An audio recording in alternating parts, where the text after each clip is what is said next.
एक छोटा सा गांव था जहां सुबह पक्षियों की आवाज से होती थी और शाम चूल्हे के धुएं से ढलती थी।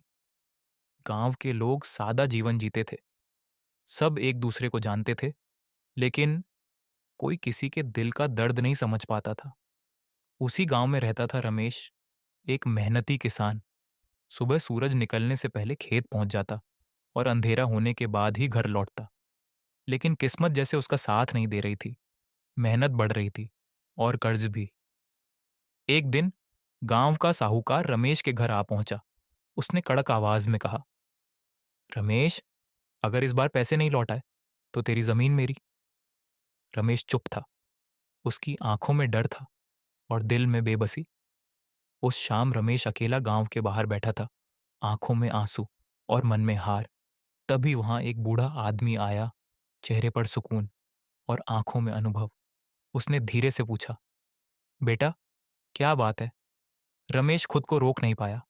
उसने अपनी पूरी कहानी बता दी। बूढ़ा हल्के से मुस्कुराया और बोला, बेटा, जिंदगी बदलने के लिए हमेशा बड़ा फैसला जरूरी नहीं होता। कभी कभी एक छोटा सही फैसला ही काफी होता है। मेहनत तो तू कर ही रहा है, बस ईमानदारी और हिम्मत मत छोड़। उस रात रमेश ने एक फैसला लिया। अगले दिन उसने ठान लिया, वो अपनी फसल सस्ते दाम पर नहीं बेचेगा। वो खुद मंडी जाएगा, खुद मेहनत करेगा और अपनी मेहनत की सही कीमत लेकर रहेगा।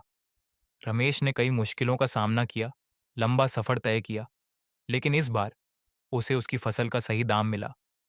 धीरे धीरे उसने पूरा कर्ज चुका दिया और अपनी जमीन बचा ली। रमेश फिर उस बूढ़े आदमी से मिला। उसकी आंखों में इस बार आंसू नहीं, खुशी थी। उसने धन्यवाद कहा। बूढ़ा मुस्कुराया और बोला, याद रखना बेटा, जिंदगी बदलने के लिए कभी कभी एक छोटा फैसला ही काफी होता है। शायद आपकी जिंदगी भी आज लिए गए एक छोटे फैसले से बदल सकती है।